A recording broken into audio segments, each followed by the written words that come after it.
بسم الله الرحمن الرحيم.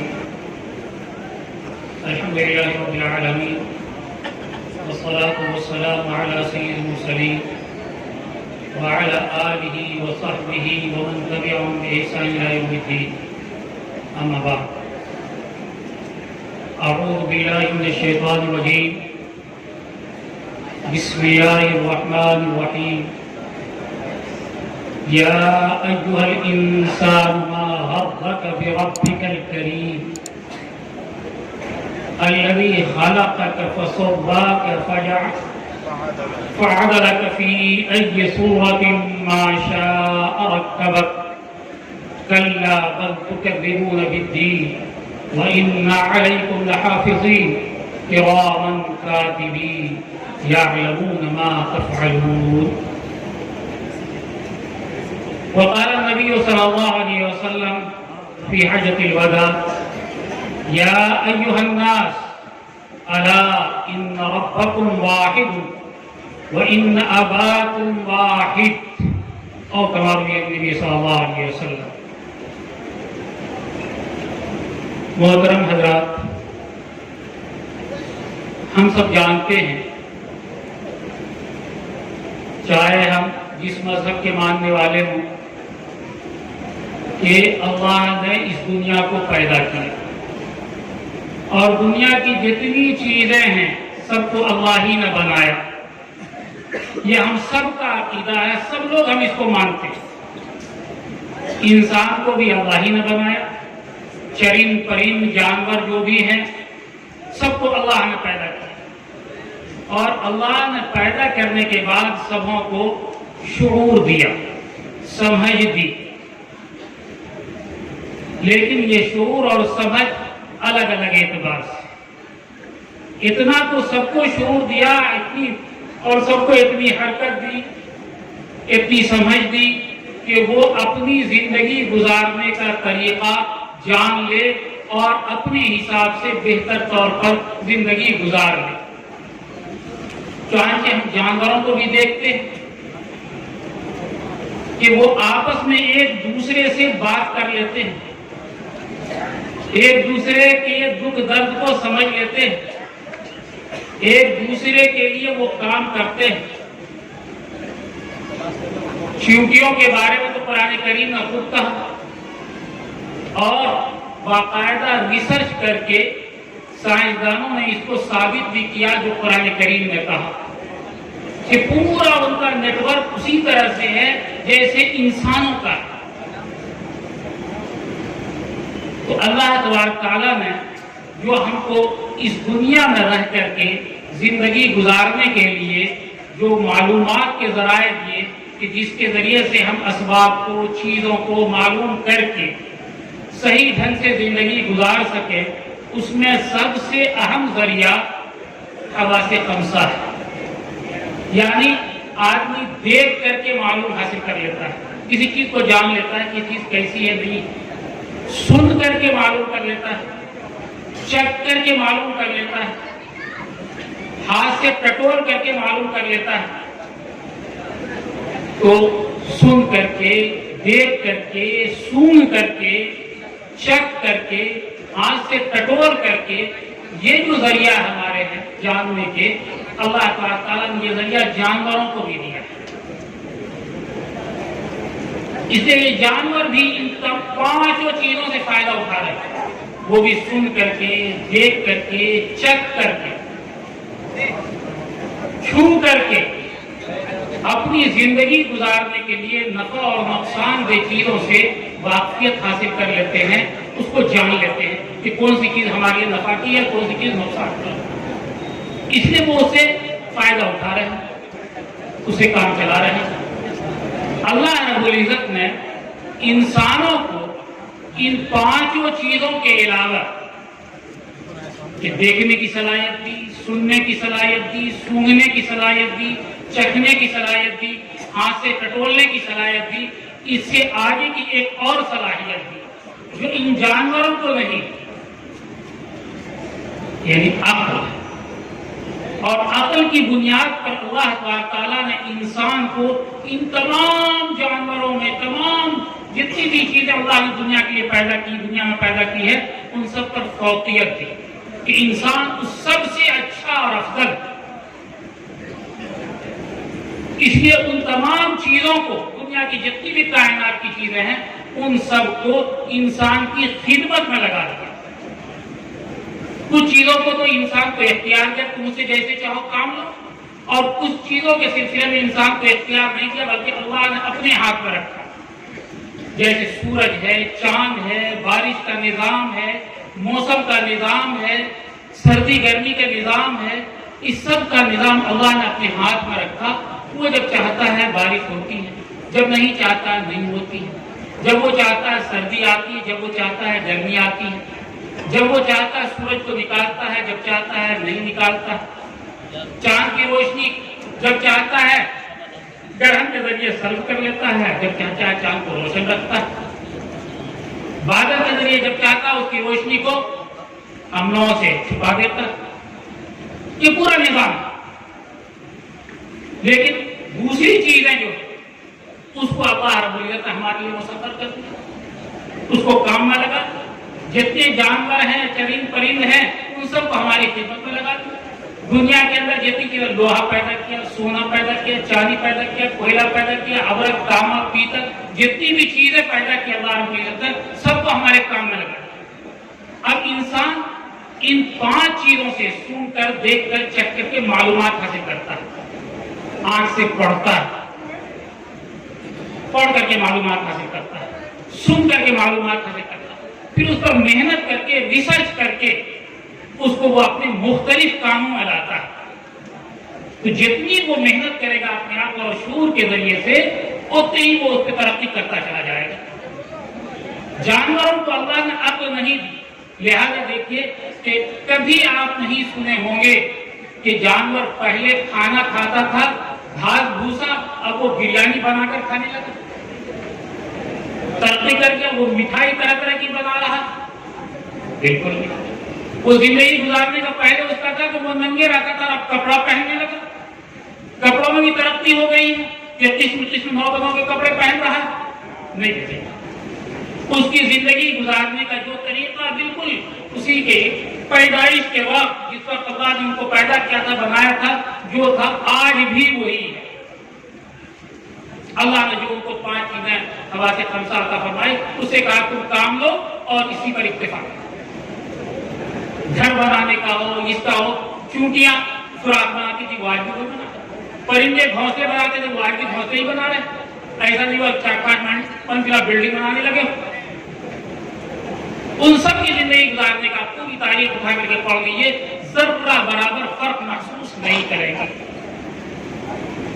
کوئی فرق نہیں محسوس۔ لیکن اللہ رب العزت نے انسان کو عقل دی، شعور دیا، اور اس کے ذریعے سے انسان ترقی کرتا چلا جا رہا ہے۔ جتنی وہ محنت کرتا ہے اس پر کہ ان چیزوں سے جو معلومات حاصل ہو حواس خمسہ کے ذریعے، اس پر جتنی محنت کرے گا اتنی وہ ترقی کرتا چلا جائے گا۔ اس میں اللہ رب العزت نے انسان کی محنت پر رکھا ہے۔ من جد وجد، جو کوشش کرے گا وہ پائے گا۔ انسان پہلے گدھے اور خچر پہ سفر کرتا تھا، پیدل جاتا، پھر بیل گاڑی کا دور آیا، اس کے بعد موٹر اور پھر ٹرین، یہ ساری چیزیں ایجاد ہوئی، اس کا ہوائی جہاز ایجاد ہوا۔ آگے چل کر کے اس سے بھی زیادہ تیز رفتار گاڑی اور سواری استعمال ہو سکتی۔ ہماری آواز کے پہنچانے کا ذریعہ کچھ نہیں تھا، ہم زور سے بولتے، دوسرا پہنچاتا، تیسرا پہنچاتا وہاں سے۔ انسان نے محنت کی لوہے پر اور اس کے ذریعے لاؤڈ اسپیکر بنا لیے، ہماری آواز کہاں سے کہاں پہنچ رہی ہے۔ اس نے محنت کے لیے ٹی وی، ٹیلی ویژن، موبائل وغیرہ اس طرح ایجاد کر لیا کہ پوری دنیا کی ساری خبریں لمحوں میں، منٹوں میں ہم تک پہنچ جاتی۔ کھانے پینے کے مختلف انواع ایجاد کی، پہلے انسان کچھ کھاتا تھا، آج کچھ کھاتا، ترقی کرتا چلا جا رہا۔ لباس پوشاک کے بارے میں، مکانات کے بارے میں، یہ انسان کو اللہ نے عقل دی اور اس عقل کے ذریعے سے اسے یہاں تک کے پہنچایا کہ وہ ترقی کرتا چلا جائے، آگے کی اور منزلیں ترقی کرتا چلا جائے۔ اس سے ہٹ کر کے کہ اللہ نے جو 5 چیزیں ہمیں عطا فرمائی، حواس خمسہ اور عقل، شعور، تمام انسانوں کو عقل دیا، اس پر کوئی تمیز نہیں رکھی کہ کوئی اللہ کو مان رہا کوئی نہیں مان رہا، کچھ نہیں، سب کو اللہ نے دیا۔ ایک اور علم کا ذریعہ ہمیں دیا، اور اس علم کے ذریعے کو اس نے اپنے ماننے والوں کو دیا، اور جس ذریعہ اتنا پختہ اور صحیح ہے جس میں کوئی غلطی کا امکان نہیں ہوتا، اس لیے کہ یہ جو پانچوں چیزیں ہیں، کبھی ہم کو سونگنے میں غلطی ہو جاتی ہے، کبھی چھونے میں غلطی ہو جاتی ہے، کبھی چکھنے میں غلطی ہو جاتی ہے، کبھی دیکھنے میں غلطی ہو جاتی ہے، ہوتی ہے غلطی۔ ہم نے کسی کو دیکھا سمجھا کہ فلاں شخص ہے، بال چال نہیں، فلاں کا دیکھنے میں غلطی ہو گئی، ہم کو سمجھ نہیں آئی۔ سننے میں آواز میں غلطی ہو جاتی ہے، یہ غلطیاں ہو رہی روزمرہ کی زندگی میں، ہم اس کو دیکھ رہے ہیں، سمجھ رہے ہیں۔ اسی طرح سے عقل میں غلطی ہوتی، ہمارے جو عقل ہے، شعور ہے، ہر شخص کی عقلیں الگ الگ ہیں، کوئی بہت زیادہ عقل مند ہے، کوئی کم ہے، کوئی اور اس سے کم ہے۔ پھر ہر ایک کے سوچنے اور سمجھنے کے الگ الگ معیار ہیں۔ جو شخص بہت زیادہ پڑھا لکھا ہے، اس کے سوچنے کا الگ معیار ہے، جو کم ہے اس کے سوچنے کا الگ معیار ہے، جو اور اس سے کم ہے، یعنی اپنی اپنی سطح سے ہر شخص سوچتا ہے، سمجھتا ہے۔ اسی لیے کسی ایک مسئلے پر بھی، کسی ایک چیز پر بھی کئی لوگوں کی رائے لیجیے آپ تو مختلف رائے آ جاتی ہیں، یکساں نہیں رہتی، ایک طرح کی نہیں رہتی، کیوں؟ ہر ایک نے اپنی عقل سے سوچا اور اپنے ہی سے، کسی کا سوچنا صحیح، کسی کا سوچنا غلط۔ لیکن اللہ نے ان دونوں چیزوں سے ہٹ کے، ہوا سے خامسہ، پانچ چیزیں جو وہ، اور عقل سے ہٹ کر کے ایک اور علم کا ذریعہ ہمیں عطا فرمایا، اور اس ذریعے میں کوئی غلطی کا امکان نہیں رکھا۔ وہ ذریعہ ہے، اللہ نے خود اپنا پیغام اپنے نبی تک کے لیے، اپنے رسول محمد صلی اللہ علیہ وسلم تک کے جو بھیجا، وہی کے لیے، اس میں ذرہ برابر کوئی غلطی کا امکان نہیں ہے۔ وہ اس کے ذریعے سے جو ہم علم حاصل کرتے ہیں، وہ انتہائی سچا اور پکا علم ہوتا ہے۔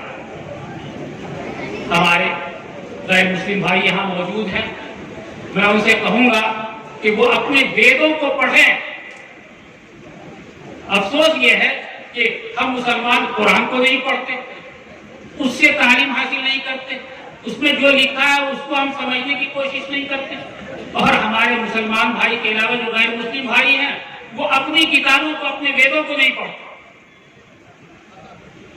اگر وہ اس کو پڑھیں، اس کو سمجھنے کی کوشش کریں، تو انہیں اندازہ ہوگا کہ اللہ نے جو پیغام بھیجا محمد صلی اللہ علیہ وسلم پر، اس کی حقیقت کیا ہے، اس کی سچائی کہاں تک ہے، خود ان کو ان کی کتابوں سے معلوم ہے۔ تو اللہ نے یہ جو پیغام بھیجا ہمارے پاس، وہ تمام انسانوں کے لیے بھیجا۔ اس میں اللہ نے کبھی یہ نہیں کہا کہ یہ مسلمان کے لیے، یہ غیر مسلم کے لیے، یہ فلاں کے لیے، یہ فلاں کے لیے، کبھی نہیں۔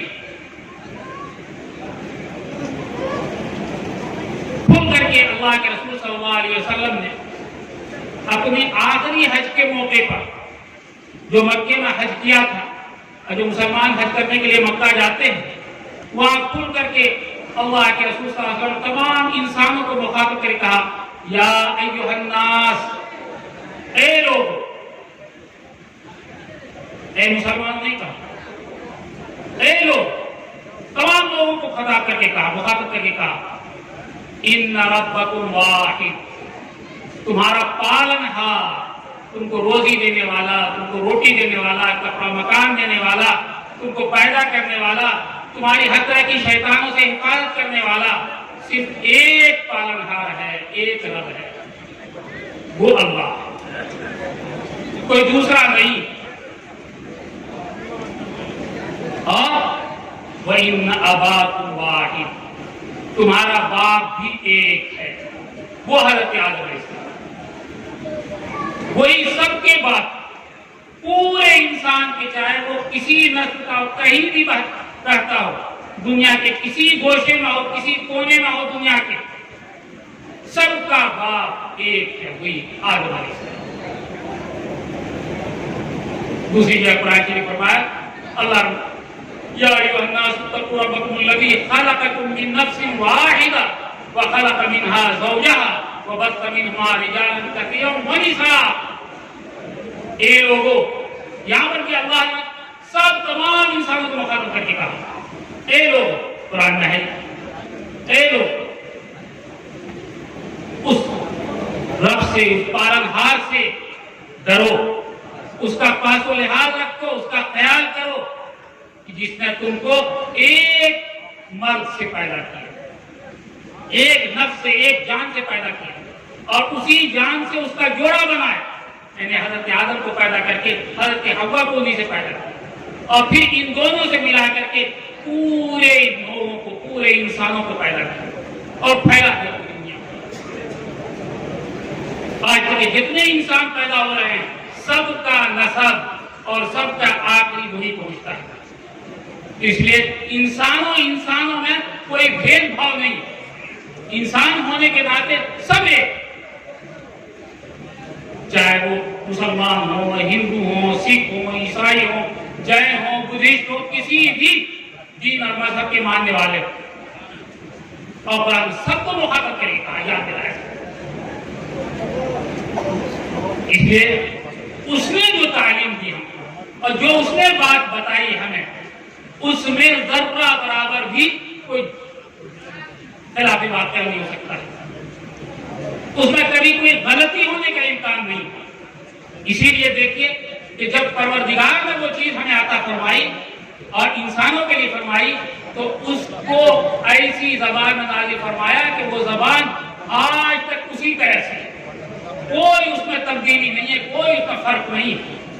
چاہے دنیا کے جتنے ہمارے اسکالرز ہیں، پڑھے لکھے لوگ ہیں، وہ اٹھا کر کے آج سے 100 سال پہلے کی زبان دیکھ لیں،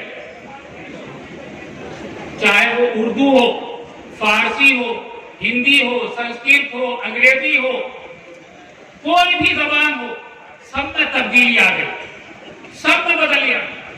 ابھی اسی ہفتے کی بات ہے، 3-4 روز پہلے کی، کہ ہم پٹنہ میں جس جگہ رہتے ہیں وہی ایک ہمارے برادران وطن کا محلہ ہے، اس میں سے ہمارے ایک بھائی، غیر مسلم بھائی تھے، وہ ایک قوالہ لے کر کے آئے ہمارے پاس اور کہنے لگے کہ اس وقت فارسی میں ہے یہ، اس کو ذرا سا آپ پڑھ دیجئے. ہم نے کہا دیکھیے لائیے، کوشش کریں گے، قوالہ پڑھنا تو آسان نہیں ہوتا ہے، ہم لوگوں کی بس کی بات تو ہے نہیں، لیکن ہم دیکھتے ہیں اگر چل گیا تو پڑھ دیں گے، نہیں تو ہمارے یہاں اور اساتذہ ہیں ان سے کہیں گے، آپ کا کام کوشش کریں گے. وہ جب انہوں نے دیا تو وہ پرانی ہندی میں تھا، بائیں طرف سے لکھا ہوا تھا پورا، فارسی یا اردو بالکل نہیں، بالکل پرانی ہندی میں وہ تھا، قائد کی ہندی کرتے ہیں. تب میں کہا کہ یہ تو ہندی میں ہے. کہا نہیں، ہندی میں، ہندی تو ہم جانتے ہیں، ہندی ہم جانتے ہیں. ہم نے کہا ہندی ہے تو آپ پڑھیں گے، کہا لیکن یہ سمجھ میں بات نہیں آتی. ہم نے کہا یہ پرانی ہندی ہے، جو پرانے لوگ ہندی جانتے ہوں گے ان سے آپ پڑھ رہے. تو ایک شخص ہندی جان رہا، وہ کہہ رہے ہیں میں خود ہندی جانتا ہوں لیکن قوالہ ہندی میں ہے، وہ پڑھ نہیں پا رہے، اس لیے وہ بہت پرانی ہندی، قائدی ہندی تک. آج کی ہندی اور اس ہندی میں فرق پڑ گیا. تو زبان انگریزی اٹھا کر کے 100-200 سال پرانی دیکھ لیجیے، کوئی بھی زبان اٹھا کر کے دیکھیے، خود اردو یہ دیکھیے زبان اٹھا کر کے، اس میں تبدیلی آ گئی بہت ساری. لیکن عربی جس میں اللہ نے قرآن نازل کیا، اپنی کتاب نازل. میں عرض یہ کر رہا تھا کہ زبانیں وقت بدلنے کے ساتھ ساتھ زبانوں میں تبدیلی آتی چلی جا رہی ہے، اس لیے ساری زبانیں بدل گئی. لیکن اللہ نے جس کتاب کو پوری انسانیت کے لیے، تمام لوگوں کے لیے، ان کی رہنمائی کے لیے، ان کی ہدایت کے لیے، ان کو راستہ بتانے کے لیے کہ اس دنیا میں کس طرح سے چل کر کے دنیا سے جانے کے بعد کی زندگی اور خود اس دنیا میں رہتے ہوئے امن و سکون اور چین کے ساتھ، محبت اور عاشقی کے ساتھ کیسے گزار سکتے ہیں، اس کی رہنمائی کے لیے جو کتاب اللہ نے دیا، اس کی زبان کو، اس کے سمجھنے کو، اس کے پڑھنے لکھنے کو قیامت تک کے لیے باقی رکھا. اس لیے 1400 سال سے زیادہ عرصہ گزرنے کے بعد بھی اس میں کوئی تبدیلی نہیں آئی. ہمارے بہت سے بھائی مسلم جو ہیں ہندو ہیں جو بڑے بڑے اسکالر ہیں اور جو عرب کے ملکوں میں جاتے ہیں وہاں ایمبیسڈر بن کر کے وہاں کے لیے کام کرنے کے لیے اپنے ملک کے کام کرنے کے لیے وہ باقاعدہ عربی پڑھتے ہیں. جواہر لال نہرو یونیورسٹی میں باقاعدہ اس کا شعبہ ہے اور وہاں ان کو عربی سکھائی جاتی ہے, پڑھائی جاتی. وہ خود اس کی شہادت دے سکتے ہیں, دیتے ہیں کہ جو عربی پہلے تھی اگر آج سے 1300 سال پہلے کی کتاب اٹھا کر کے دیکھی جائے اور آج کی کتاب اٹھا کر کے دیکھی جائے تو کوئی فرق نہیں لگتا. تو اللہ نے اس کتاب کو ہمیشہ قیامت تک کے لیے باقی رکھے گی, جب تک یہ دنیا رہے گی قائم. اس لیے کہ اب تو سائنس نے بھی صاف صاف اپنی تحقیق کی روشنی میں یہ کہہ دیا ہے کہ ایک دن یہ دنیا ختم ہو, اس کے ایک دن ختم, ایک دن یہ دنیا ختم ہو جائے گی. اس لیے اس کو ایک دن ختم ہونا, تو اس کے لیے اللہ رب العزت نے ہماری ہدایت اور رہنمائی کے جو چیز بھیجی ہے وہ اس کتاب. اس کتاب میں اللہ نے ہم کو مخاطب کر کے نہیں تمام انسانوں کو کہا یا ایھا الانسان ما غرک بربک الکریم الذی خلقک فسواک فعدلک فی ای صورۃ ما شاء رکبک. اے انسانوں, سب کو, تمام انسانوں کو, ما غرک بربک الکریم, تم کو اپنے پروردگار سے, اپنے پالنہار سے, اپنے پالنے والے سے بھٹکا کس نے دیا؟ تم کہاں چلے گئے؟ اپنے پالنہار کے پاس آؤ جس نے تم کو پیدا کیا, تم کو اچھی شکل و صورت, کتنے بھی جانور ہیں, چرند پرند ہیں, سب میں اللہ نے انسان کو اچھی شکل و صورت بنایا. لقد خلقنا الانسان فی احسن تقویم, سب سے اچھی شکل و صورت. انسان کو خود یہ غور کرنا چاہیے کہ ہم کو اس دنیا میں اللہ نے کس لیے بھیجا, کیوں بھیجا. اگر وہ غور کرے گا انسان کے ساتھ اچھے تعلقات برتاؤ کرے, محبت سے, عاشقی سے, امن سے. اس لیے کون نہیں چاہتا ہے اس دنیا میں ہم امان کے ساتھ رہیں. اس لیے بھائیو ہم آپ سب سے گزارش کریں گے کہ آپ آپس میں مل کر کے محبت کے ساتھ ایک ہو کر کے, سب کے باپ ایک, سب کا پالنہار ایک, اس کو تصور میں لا کر کے مل جل کر کے ایسا معاشرہ, ایسا سماج ایسا قائم کیجئے کہ دیکھنے والا سمجھے کہ یہ سب کے سب آپس میں ایک باپ کے بیٹے, آپس میں سب محبت سے ملتے جلتے. اور جو ہمارے مسلمان بھائی ہیں ان سے تو خصوصیت کے ساتھ کہوں گا کہ آپ کی ذمہ داری ہے کہ قرآن کے اس پیغام کو اپنے بھائیوں تک کے, برادرانوں تک کے پہنچائیے. ان میں جو غلط فہمی پیدا ہوئی ہے کہ اسلام کے تئیں, وہ ہمارے عمل سے, ہمارے ان کو نہ بتانے کی وجہ سے. یہ کتنا امن و شانتی کا مسئلہ ہم نے نہیں بتایا, ان کو قرآن کا پیغام نہیں سنایا, اس لیے ہم ان کو سنا اور اپنے عمل سے ایسی محبت اور ایسی سلوک پیش کریں کہ لگے کہ اسلام چلتا پھرتا ہماری زندگی میں جس طرح صحابہ کرام کی زندگی میں تھا. وقت ختم ہو چکا ہے, میں اسی پر اپنے باتوں کو ختم کرتا ہوں. اللہ تعالیٰ عمل کرنے کی توفیق عطا فرمائے. ربنا آتنا فی الدنیا حسنۃ وفی الآخرۃ حسنۃ وقنا عذاب النار. وآخر دعوانا ان الحمد للہ رب العالمین. بسم اللہ الرحمن الرحیم. بھائیو